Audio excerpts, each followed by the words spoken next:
بسم اللہ الرحمن الرحیم۔ رب اشرح لی صدری ویسر لی امری واحلل عقدۃ من لسانی یفقہوا قولی۔ عزیز طلباء، السلام علیکم ورحمۃ اللہ وبرکاتہ۔ الحمدللہ آج ہم اسلامیات لازمی HSSC 1 کی لیکچر نمبر 11 کی ابتدا کر رہے ہیں، جس میں باب دوم ہے اور اس میں سے ارکان اسلام، باب دوم ارکان اسلام میں آج زکوٰۃ کے متعلق پڑھنے کی سعادت حاصل کریں گے اور اس کو اچھے طریقے سے سمجھیں گے کہ ارکان اسلام میں سے زکوٰۃ کے متعلق اللہ اور اللہ کے رسول صلی اللہ علیہ وسلم نے کیا ارشادات فرمائے ہیں۔ جو چیزیں ہم نے زکوٰۃ کے متعلق پڑھنی ہیں اس کو ترتیب وائز میں نے لکھ دیا ہے۔ سب سے پہلے اسی طریقے سے مفہوم ہوگا، زکوٰۃ کا لغوی اور اصطلاحی معنی مفہوم میں آئے گا، ساتھ ہی دوسری جو چیز ہے وہ زکوٰۃ کی اہمیت ہے قرآن اور حدیث کی روشنی میں۔ پھر زکوٰۃ سے روگردانی پر وعید، یعنی کہ جو لوگ زکوٰۃ سے انکار کرتے ہیں، منہ موڑتے ہیں، ان کی سزا کے بارے میں کیا ارشادات گرامی ہیں اللہ رب العزت کے، اور آقا علیہ الصلوۃ والسلام کا کیا ارشاد گرامی۔ پھر اسی طریقے سے مصارف زکوٰۃ ہے، یعنی کہ کن کن لوگوں پر زکوٰۃ کی رقم خرچ کی جا سکتی ہے۔ پھر آگے مختلف مسائل زکوٰۃ ہیں، اور پھر زکوٰۃ ادائیگی کے چند اصول ہیں جو کہ بیان کریں گے اور پڑھیں گے، اور پھر آگے زکوٰۃ کے فوائد ہیں معاشی اور معاشرتی، یعنی کہ جب زکوٰۃ کو ادا کیا جاتا ہے تو اس سے معاشرے کے اندر کیا اصلاحات آتی ہیں، کیا فوائد حاصل ہوتے ہیں انفرادی اور اجتماعی طور پر، یہ ہم پڑھیں گے انشاءاللہ۔ عزیز طلبہ، میں اس کا مفہوم بتانے سے پہلے آپ کو تھوڑا سا بریف کرنا چاہوں گا اللہ رب العزت کی راہ میں خرچ کرنے کے متعلق۔ سورہ بقرہ کے آغاز میں ہی اللہ رب العزت ارشاد فرما رہا ہے وَمِمَّا رَزَقْنَاهُمْ يُنْفِقُونَ۔ ایمان والوں کی نشانیاں بیان کی گئی ہیں کہ ایمان والے جو ہیں وہ ہمیشہ جو ہم نے ان کو رزق عطا کیا ہے، وَمِمَّا رَزَقْنَاهُمْ يُنْفِقُونَ، جو ہم نے ان کو رزق عطا کیا ہے وہ اس میں سے کیا کرتے ہیں، خرچ کرتے ہیں۔ گویا ایمان والوں کی نشانی بیان کی گئی کہ ایمان والے وہ ہیں جو اللہ کے دیے ہوئے رزق میں سے خرچ کرتے ہیں۔ پھر آگے اسی طریقے سے دوسرا ریفرنس نوٹ کر لیجئے، چوتھے پارے کی ابتدا ہے، اور چوتھے پارے کی ابتدا میں ہی اللہ رب العزت ارشاد فرما رہے ہیں لَن تَنَالُوا الْبِرَّ حَتَّى تُنْفِقُوا، کہ تم ہرگز نیکی کو نہیں پا سکتے جب تک کہ تم خرچ کرو اپنی سب سے پیاری چیز اللہ کی راہ میں۔ تو گویا پتہ چلا کہ خرچ کرنا بھی اللہ کی راہ میں ضروری ہے، لیکن خرچ بھی وہ چیز کی جائے جو کہ سب سے پیاری ہے، اور وہ کیا ہے، یقیناً انسان کا کمایا ہوا مال ہے کہ جس کو وہ کیا کرتا ہے، سینت کر رکھتا ہے، سنبھال کر رکھتا ہے۔ تو لہٰذا پاکیزہ مال کو اللہ کی راہ میں خرچ کرنا ہی نیکی کو پا لینا۔ ہمارے پیارے نبی صلی اللہ علیہ وسلم کی کثرت سے احادیث ہیں، واقعات ہیں عزیز طلباء کہ جس سے ہمیں اللہ کی راہ میں خرچ کرنے کے بارے میں پتہ چلتا ہے کہ نبی علیہ الصلوۃ والسلام کے ارشادات گرامی یہ ہے کہ اگر یہ احد کے پہاڑ سونے کے بن جائیں تو یہ بھی میں اللہ کی راہ میں کیا کر دوں، خرچ کر دوں۔ اور نبی علیہ الصلوۃ والسلام کی بارگاہ میں جو کوئی مال زر آتا تو آقا علیہ الصلوۃ والسلام پہلی فرصت میں ہی پہلی آپ اس کو غربا اور حقداروں اور ضرورت مندوں اور حاجت مندوں میں تقسیم فرما دیا کرتے تھے، یعنی کہ دوسروں کی ضرورت کو فوری پورا کر دیا کرتے تھے۔ حضرت عدی بن حاتم، یہ حاتم تائی کے بیٹے ہیں جو کہ بعد میں مسلمان ہوئے، اور ایک صحابی کا مکالمہ ہو رہا ہے، یعنی کہ آپس میں بات چیت ہو رہی، اور عدی بن حاتم کہتے ہیں کہ میرا باپ بڑا سخی تھا، حاتم تائی، ہمارے گھر کے 7 دروازے تھے، اور اگر کوئی حاجت مند ضرورت مند ایک دروازے سے آتا تو میرا باپ حاتم تائی اس کو خالی ہاتھ نہیں لوٹاتا تھا، اس کی ضرورت کو پورا کرتا تھا۔ وہی بیکاری، وہی ضرورت مند، وہی حاجت مند اگر گھر کے دوسرے دروازے پر آتا تو میرا باپ اس کو پھر بھی دوبارہ اس کو کیا کرتا تھا، اس کی حاجت روائی کرتا تھا۔ اسی طرح اگر گھر کے تیسرے دروازے پر پھر اگر وہ آ جاتا تو میرا باپ انکار نہیں کرتا تھا حاتم تائی، بلکہ پھر اس کی جھولی بھرتا تھا، اس کو دیتا تھا۔ اسی طرح چوتھے دروازے پر، 5ویں پر، 6 پر، 7ویں پر، اگر 7 دروازوں پر وہ بار بار حاجت مند ضرورت مند آتا تو میرا باپ انکار نہیں کرتا، بلکہ 7 دروازوں سے اس کو بار بار اس کو کیا کرتا تھا، اس کی حاجت روائی کرتا تھا، اس کو دیتا تھا۔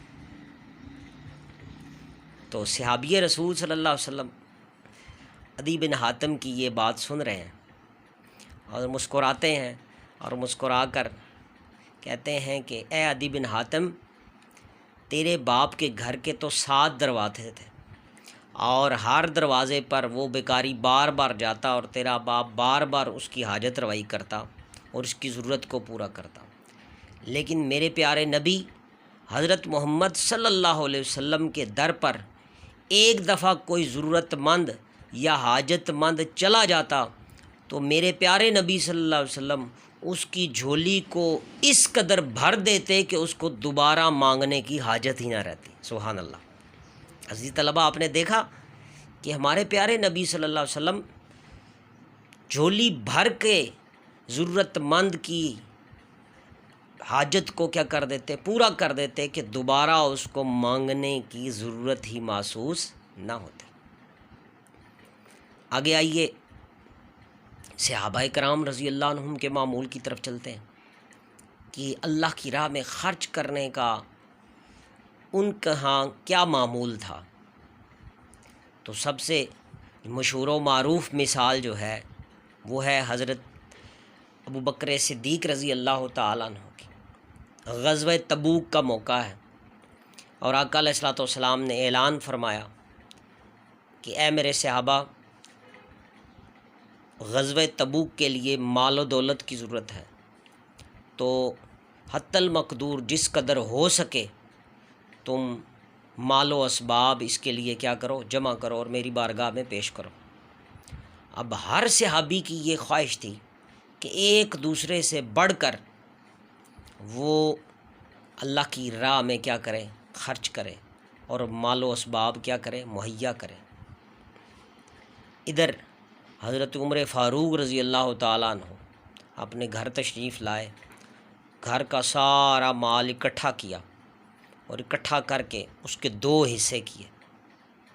ایک حصہ گھر میں رہنے دیا اور دوسرا حصہ یعنی کہ برابر 2 حصے کیے، ایک گھر کے لیے رہنے دیا اور ایک پورے کا پورا جو حصہ تھا وہ بارگاہ رسالت صلی اللہ علیہ وسلم میں لے کر حاضر ہونے لگے، اور دل ہی دل میں بڑے خوش ہو رہے ہیں کہ آج میں ابو بکر سے بازی لے جاؤں گا۔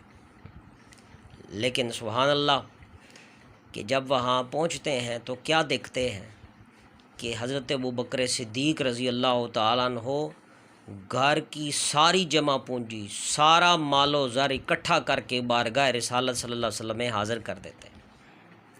حتیٰ کہ روایت میں یہ آتا ہے کہ حضرت ابو بکر صدیق رضی اللہ تعالیٰ عنہ جھاڑو ہاتھ میں لیتے ہیں، اور جھاڑو ہاتھ میں لے کر تو اپنی دیواروں کے اوپر لگاتے ہیں، دیواروں کے اوپر جھاڑو لگاتے ہیں، اور جھاڑو لگا کر یہ دیکھتے ہیں کہ کوئی کیل یا کوئی ایسی چیز نہ رہ جائے جو کہ بارگاہ رسالت صلی اللہ علیہ وسلم میں پیش نہ کر سکوں، اور خود جو لباس ہے وہ لباس بھی اتار دیا، اور لباس اتار کر ٹاٹ کا لباس پہن لیا، اور جو بٹن تھے ان بٹنوں کی جگہ پر کانٹے لگا دیتے۔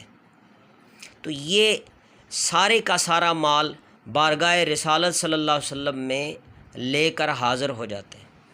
اور آقا علیہ الصلوۃ والسلام نے ارشاد فرمایا، ابو بکر گھر کے لیے کیا چھوڑا ہے؟ فرمایا، یا رسول اللہ صلی اللہ علیہ وسلم، گھر کے لیے اللہ اور اس کا رسول صلی اللہ علیہ وسلم چھوڑ کر آیا۔ تو اسی طریقے سے ایک صحابی تھے رضی اللہ عنہ کہ جو کہ پورا دن محنت مزدوری کرتے ہیں، اور محنت مزدوری کر کے چند کھجوریں ملتی ہیں اس مزدوری کے عوض، اور وہ کھجوریں لے کر حضور علیہ الصلوۃ والسلام کی بارگاہ میں حاضر ہوتے ہیں۔ تو ظاہراً شرمندہ ہو رہے ہیں کہ میری طرف سے یہ تھوڑی سی کھجوریں۔ آقا علیہ الصلوۃ والسلام نے وہ کھجوریں لیں اور لے کر اس مال و دولت کے ڈھیر کے اوپر بکھیر دیں، سبحان اللہ، تاکہ صحابی کا دل نہ ٹوٹے۔ مطلب یہ ہے عزیز طلباء کہ صحابہ کرام رضی اللہ عنہم اپنی طرف سے حتی المقدور کوشش کرتے تھے کہ سب سے پیاری چیز اور سب سے بہتر چیز اللہ کی راہ میں کیا کیا کرتے تھے؟ خرچ کیا کرتے تھے۔ اور یہ کس لیے؟ تاکہ ہم یعنی کہ امت مسلمہ کے لیے اور دیگر ہم جیسے لوگوں کے لیے ایک مثال بن جائے کہ ہم بھی اللہ کی راہ میں خرچ کرنے سے گریز نہ کریں۔ آئیے ایک اور مثال آپ کو دیتا ہوں، اور وہ مثال کون سی ہے؟ حضرت علی رضی اللہ تعالیٰ عنہ کی۔ حضرت علی رضی اللہ تعالیٰ عنہ کے صاحبزادے ہیں حضرت امام حسن رضی اللہ تعالیٰ عنہ اور حضرت امام حسین رضی اللہ تعالیٰ۔ یہ دونوں صاحبزادے بیمار ہو جاتے ہیں، اور آپ کی زوجہ حضرت فاطمہ زہرا رضی اللہ تعالیٰ عنہ اور حضرت علی رضی اللہ تعالیٰ عنہ، یہ دونوں ہستیاں منت مانگتی ہیں کہ ہمارے صاحبزادے ٹھیک ہو گئے تو ہم شکرانے کے طور پر کیا رکھیں گے؟ روزے رکھیں گے۔ اب حسنین کریمین صحت یاب ہو جاتے ہیں، اور صحت یابی کے بعد پہلا روزہ ہوتا ہے۔ پورا دن حضرت علی رضی اللہ تعالیٰ عنہ محنت مزدوری کرتے ہیں ایک یہودی کے ہاں، اور محنت مزدوری کر کے آپ چند جو یا کچھ جو اکٹھے کرتے ہیں یا ان کو اس کے عوض دیے جاتے ہیں۔ گھر تشریف لاتے ہیں، گھر والے اس کی روٹی بناتے ہیں، روٹیاں بنا کر افطاری کا وقت آتا ہے تو باہر سے آواز آتی ہے، میں مسافر ہوں، بھوکا ہوں، میری امداد کر دیجئے، مجھے کھانا کھلا دیجئے۔ وہ ساری روٹیاں اٹھا کر جو بھی بنا تھا وہ اٹھا کر اس کو مسافر کو دے دی جاتی ہیں، اور خود پانی سے روزہ افطار کر دیا جاتا۔ دوسرے دن بھی اسی طرح ہوتا ہے، پورا دن محنت مزدوری کر کے کچھ جو ملتے ہیں، روٹیاں بنتی ہیں، اور روٹیاں بننے کے بعد آواز آتی ہے کہ میں قیدی ہوں اور بھوکا ہوں، لہٰذا کیا کریں؟ مجھے کھانا کھلا دیں۔ وَيُطْعِمُونَ الطَّعَامَ عَلَىٰ حُبِّهِ مِسْكِينًا وَيَتِيمًا وَأَسِيرًا۔ قرآن مجید اس کو بیان فرما رہا ہے کہ ایمان والے وہ ہیں جو یتیموں اور اسیروں، مسکینم و یتیمن و اسیرا، یعنی کہ مسکین، یتیم اور قیدیوں کو کیا کرتے ہیں؟ کھانا کھلاتے ہیں۔ ایمان والے ان کی ضرورت کو پورا کرتے ہیں۔ تو دوسرے دن بھی اسی طرح آپ نے قیدی کی حاجت روائی کی، اس کو کھانا دے دیا اور خود پانی سے روزہ افطار کر دی۔ اسی طرح تیسرے دن بھی اسی طرح ہوتا ہے کہ مسکین آواز لگاتا ہے اور اس کی حاجت روائی کر دی جاتی ہے، کھانا اس کو دے دیا جاتا ہے اور خود پانی سے روزہ افطار کر دیا جاتا ہے۔ یہ اہل بیت اطہار کا طور طریقہ تھا، اور ہمیں ان مثالوں سے یہ بتلایا جا رہا ہے عزیز طلباء کہ چاہے جو کچھ بھی ہو، جتنا بھی پاس ہو، وہ اللہ کی راہ میں اس میں سے خرچ کیا جائے، کیونکہ اللہ رب العزت ایک کے بدلے میں 10 عطا فرماتا ہے۔ عام دنوں میں اس کا وعدہ ہے ایک کے مقابلے میں 10، اور رمضان شریف میں پھر آپ کو پتہ ہے کہ وہ نیکیاں اور وہ چیزیں ایک کے مقابلے میں 700 گنا تک جا پہنچتی۔ حضرت رابعہ بصری رحمۃ اللہ علیہ کے بارے میں آتا ہے کہ یہ اللہ کی نیک ولیہ تھیں، اور ایک دن ایسا ہوا کہ ان کے گھر میں مہمان آ گئے۔ 2 مہمان تھے اور شدید ان کو بھوک لگی تھی۔ مائی صاحبہ کے گھر میں آئے، اور یقیناً جس گھر میں آیا جاتا ہے تو مہمانوں کی خدمت بھی کی جاتی ہے۔ آپ کے گھر میں 2 روٹیاں تھیں، اور وہ 2 روٹیاں آپ نے اٹھا کر مہمانوں کے سامنے رکھ دیں۔ ابھی مہمانوں نے کھانا شروع نہیں کیا تھا کہ باہر سے آواز آئی کہ بھوکا ہوں، کھانے کے لیے روٹی دیں، کھانے کے لیے مجھے کچھ چاہیے۔ آپ نے مہمانوں کے شروع کرنے سے پہلے ہی وہ 2 روٹیاں اٹھائیں اور اٹھا کر وہ ضرورت مند کو دے دیں۔ اب یہ مہمان بڑے حیران ہوئے کہ ہم شدید بھوکے تھے، اور رابعہ بصری رحمۃ اللہ علیہ نے یہ کیا کیا کہ ہمارے آگے سے روٹیاں اٹھا کر باہر رکھ دیں۔ ابھی تھوڑی دیر گزری تھی کہ دروازے پر دستک ہوئی، اور ایک خادمہ تھال میں روٹیاں لیے ہوئے حاضر ہوتی ہے اور کہتی ہے کہ اے رابعہ، یہ میری مالکن نے آپ کے لیے بھجوائیں۔ آپ نے وہ روٹیاں گننی شروع کیں، 1 2 3 4 5 6 7 8 کرتے کرتے وہ 19 روٹیاں تھیں۔ آپ نے فرمایا یہ لے جاؤ، یہ ہماری روٹیاں نہیں ہیں۔ وہ چلی گئی۔ یہ جو مہمان تھے ان کی بھوک میں اور اضافہ ہو گیا کہ بھئی دیکھیں اتنی روٹیاں آئی ہیں اور آنے کے بعد پھر واپس بھجوا دیں، یہ کیا وجہ ہے؟ تھوڑی دیر کے بعد وہی خادمہ واپس آتی ہے، اور واپس آ کر کہتی ہے کہ میری مالکن نے یہ روٹیاں آپ کے لیے بھجوائی ہیں اور یہ آپ کی ہیں۔ آپ نے فرمایا اچھا ان کو گنو۔ گنیں گئیں تو وہ پوری 20 تھی۔ فرمایا ہاں یہ میری روٹیاں ہیں، یہاں پر رکھ جاؤ۔ آپ نے اس میں سے مہمانوں کے آگے رکھیں، اور جی بھر کر مہمانوں نے کھانا کھایا، اور کھانا کھا کے اللہ کا شکر ادا کیا۔ اور اب مہمان پوچھتے ہیں اے رابعہ کیا وجہ ہے کہ پہلے روٹیاں آئیں آپ نے واپس کر دیں، دوبارہ آئیں تو وہ آپ نے رکھ لیں، اس کی کیا وجہ ہے؟ تو فرمایا کہ اللہ کا وعدہ ہے کہ میں ایک کے مقابلے میں 10 عطا کرتا ہوں۔ تو میں نے وہ جو پہلی والی روٹیاں، کیونکہ میں نے 2 روٹیاں اللہ کی راہ میں کیا کی تھی، خرچ کی تھی، اور مجھے یہ یقین تھا، ایمان تھا کہ اس کے مقابلے میں اللہ مجھے 20 کیا کرے گا، عطا کرے گا۔ تو وہ جو پہلے آئی وہ 19 تھی، ایک کم تھی، لہٰذا میں نے واپس بھجوا دی۔ پھر دوبارہ جب آئیں 20 پوری تھی تو وہ میں نے رکھ لی۔ یہ ایمان والوں کا کیا ہوتا ہے، یقین ہوتا ہے کہ جب بندہ اللہ پر اس قدر کامل ایمان رکھتا ہے عزیز طلباء، یقین رکھتا ہے، تو وہ باری تعالیٰ پھر کیا کرتا ہے، لازماً اپنے بندے کو اس کا اجر عطا کرتا ہے اور اس کا ریوارڈ عطا کرتا ہے۔ تو لہٰذا یہ جتنی بھی مثالیں میں آپ کو دے رہا ہوں، یہ زکوٰۃ کی اہمیت و فضیلت کے اوپر ہیں۔ اور زکوٰۃ کیا ہے؟ اللہ کی راہ میں خرچ کرنا، اپنے مال کو خرچ کرنا، بہترین مال کو خرچ کرنا۔ تو لہٰذا ہمیں ان ساری روایات سے، سب سے پہلے قرآن مجید کی آیات سے اور پھر ان سب روایات سے یہ بات پتہ چلی کہ ہم اپنے مال کا بہترین حصہ اللہ کی راہ میں خرچ کریں، یعنی کہ ضرورت مندوں کی حاجت روائی کریں، چاہے وہ یتیم ہوں، چاہے وہ اسیر ہوں، چاہے وہ مسکین ہوں، جیسے بھی ہوں، اللہ کی مخلوق کی حاجت روائی کرنا، یہ اللہ تعالیٰ کو کیا کرنا ہے؟ خوش کرنا ہے، اور نبی صلی اللہ علیہ وسلم کی تعلیمات کے اوپر کیا کرنا ہے؟ عمل کرنا ہے۔ آج ہم نے صرف اور صرف اللہ کی راہ میں خرچ کرنے کی اہمیت و فضیلت کو جانا، اور بنیادی بات کو جاننے کی کوشش کی کہ اللہ کی راہ میں خرچ کرنے کی کیا اہمیت ہے، اور اللہ تعالیٰ اور اس کے رسول صلی اللہ علیہ وسلم اور صحابہ کرام اور دیگر اللہ کے نیک بندوں نے کس طریقے سے ہمیں اللہ کی راہ میں خرچ کرنے کی ترغیب دی۔ تو انشاءاللہ کل ہم زکوٰۃ کے لغوی اصطلاحی معنی، زکوٰۃ کی اہمیت اور زکوٰۃ سے روگردانی پر وعید، مصارف زکوٰۃ، مسائل زکوٰۃ، زکوٰۃ ادائیگی کے چند اصول اور زکوٰۃ کے فوائد معاشی اور معاشرتی، یہ سب کے اوپر انشاءاللہ بحث کریں گے، پڑھیں گے اچھے طریقے سے۔